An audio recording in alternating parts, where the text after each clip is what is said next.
আমরা দেখছি এবং নাসিরউদ্দিন পাটোয়ারিকে এই মুহূর্তে দেখছি যে পুলিশ সদস্যদের সাহায্যে বের হচ্ছেন।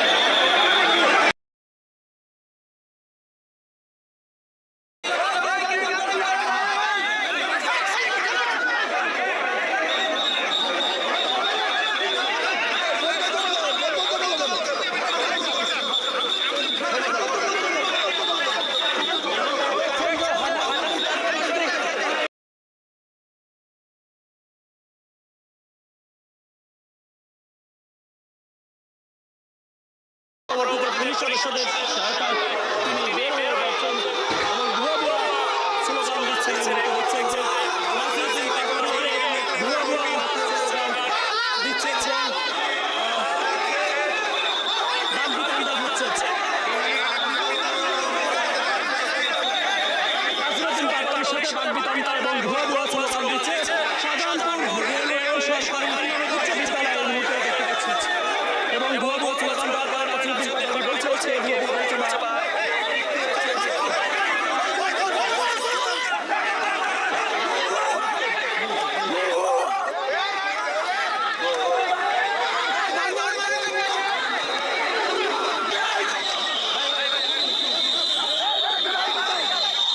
বলছে সেনাবাহিনীর সদস্যরা এসছে এবং সেনাবাহিনীর সদস্যরা তাকে নিয়ে যাওয়ার চেষ্টা করছে।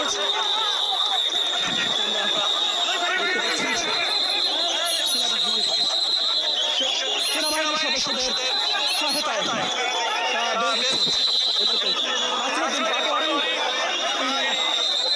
শাহজাহানপুর রেলওয়ে কলেজে বাজে এবং তাকে ভুয়া ভুয়া স্লোগান দেয়।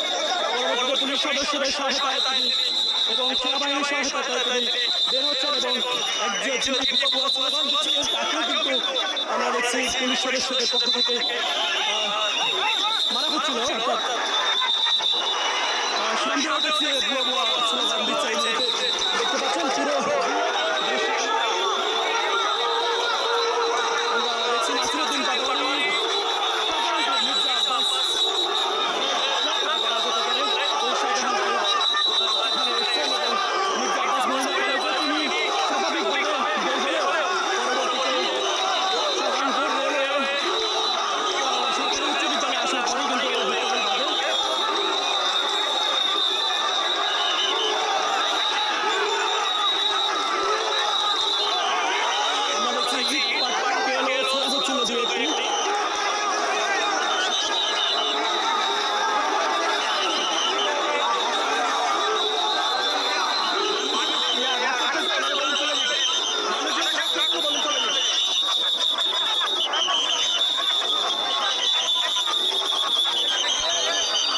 সেনাবাহিনীর সহায়তায় আমরা দেখছি যে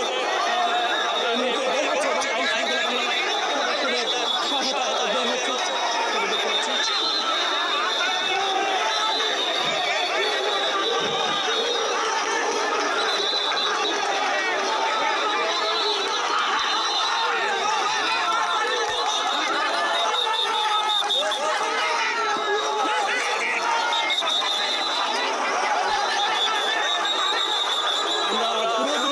ক্যামেরাবন্দি করার চেষ্টা করছি। আসলে এই মুহূর্তে দেখতে পাচ্ছেন যে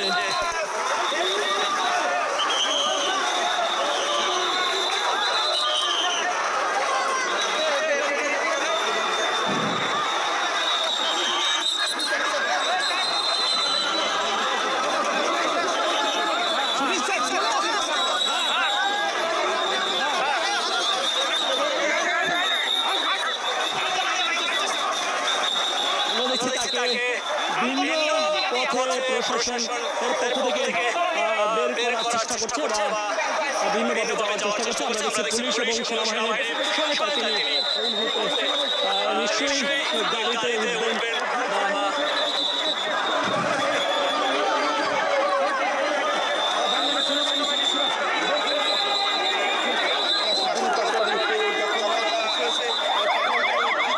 নাসিরউদ্দিন পাটোয়ারিকে সর্বশেষ সেনাবাহিনী এবং পুলিশ সদস্যদের সহায়তায় তিনি একটি মাইক্রোবাসে উঠিয়ে দিচ্ছেন এবং তিনি চলে যাচ্ছেন নিশ্চয়ই। এবং ভুয়া ভুয়া স্লোগান কিন্তু এই মুহূর্তে থামেনি। আমরা এটা হচ্ছে পুলিশ সদস্যরাও কিন্তু যাচ্ছেন এবং একটি গাড়িতে পুলিশ সদস্যরা যাচ্ছেন।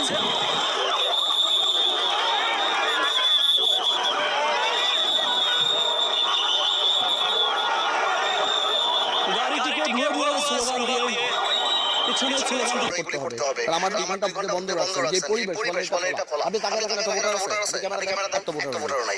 এইভাবে যদি আপনি মানে আপনি যদি সব থাকে একটা আতঙ্ক বিরাজ করে না, তাহলে এটা কোনো কথা। আপনি মুখকে যদি বন্ধ করে দেন তাহলে এটা কথা হতে পারে। আচ্ছা, এখন কি করণীয় উচিত? আমি তো বলতে পারতেছি, আপনি দেখতেছেন।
একযোগে ভোট গ্রহণ চলছে। বলেন কিছু বিচ্ছিন্ন ঘটনার খবর মিললেও আশঙ্কাজনক পরিস্থিতি নেই।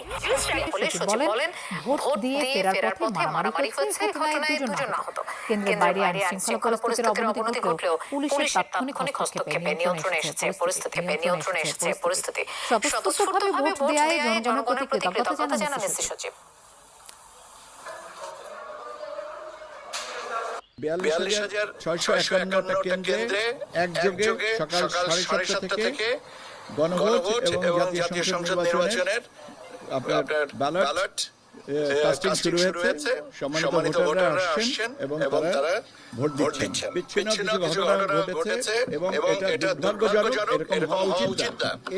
ওদেরকেও মানতে হবে বললেন জামায়াত আমির। ভোট শান্তিপূর্ণ, সুষ্ঠু ও সবার কাছে গ্রহণযোগ্য হোক। সামনে ককটেল বিস্ফোরণ, শিশুসহ আহত অন্তত ব্রাহ্মণবাড়িয়ার ফারহানা ঝিনাইদের সমর্থকদের মারামারি। সমর্থকদের দোষারোপ জানালেন 8 কেন্দ্রে সিল মারার পায়তারা চলছে।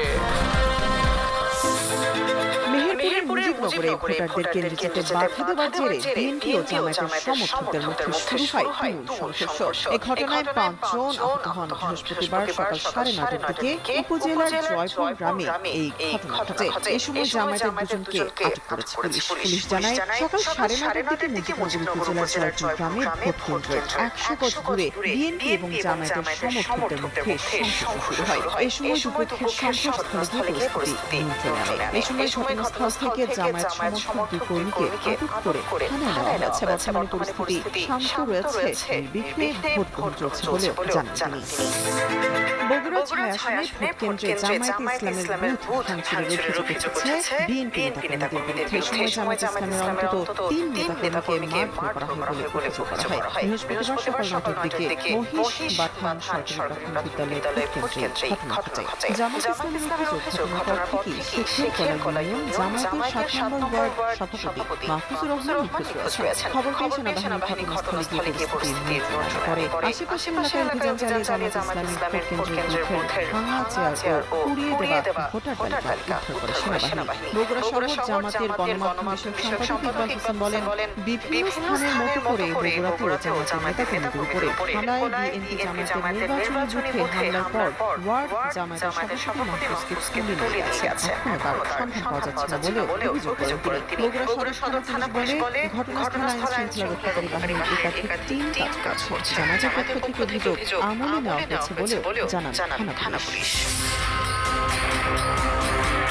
ভোট গ্রহণের প্রথম প্রহরেই বিশৃঙ্খলা তৈরি হয়েছে গোপালগঞ্জে। ভোট কেন্দ্রের সামনে ককটেল বিস্ফোরণে শিশুসহ ৩ জন আহত হয়েছে। বৃহস্পতিবার সকাল 9:30 দিকে শহরের রেশমা ইন্টারন্যাশনাল স্কুল কেন্দ্রে এই বিস্ফোরণের ঘটনা ঘটে। এতে ভোট কেন্দ্রের দায়িত্বরত আনসার সদস্য সুকণ্ঠ মজুমদার ও সেকশন কমান্ডার জামাল হোসেন আহত হন। এছাড়া ভোটারের সঙ্গে আসা আমিনা খানম নামে 13 বছরের এক শিশু আহত হয়েছে। বিষয়টি নিশ্চিত শহীদুল ইসলাম বলেন, সকাল 9টার দিকে দূর থেকে একটি ককটেল ছুড়ে মারে দুর্বৃত্তরা। এতে 2 আনসার সদস্য আহত হন। এছাড়া একজন ভোটারের সঙ্গে আসা শিশু আহত হয়েছে। এদিকে সারা দেশে উৎসবমুখর পরিবেশে চলছে ভোট গ্রহণ। তবে এর বিপরীত চিত্র আওয়ামী লীগের ঘাঁটি গোপালগঞ্জে। যেন জৌলুস হারিয়েছে নির্বাচন কেন্দ্রগুলোতে অন্যান্য বছরের তুলনায় ভোটার উপস্থিতি কম। ভোটার উপস্থিতি নেই বললেই চলে। কেন্দ্রে ধানের শীষে ছাড়া অন্য প্রার্থীর এজেন্ট নেই। 2024 সালের দশকের মধ্যে এই প্রথমবার বাংলাদেশের দুই প্রধান রাজনৈতিক ব্যক্তিত্ব শেখ হাসিনা ও খালেদা জিয়া কেউই নির্বাচনে মাঠে নেই। আওয়ামী লীগ নিষিদ্ধ হওয়ায় প্রথমবারের মতো সাধারণ নির্বাচনে বড় রাজনৈতিক শক্তি হিসেবে আবির্ভূত হয়েছে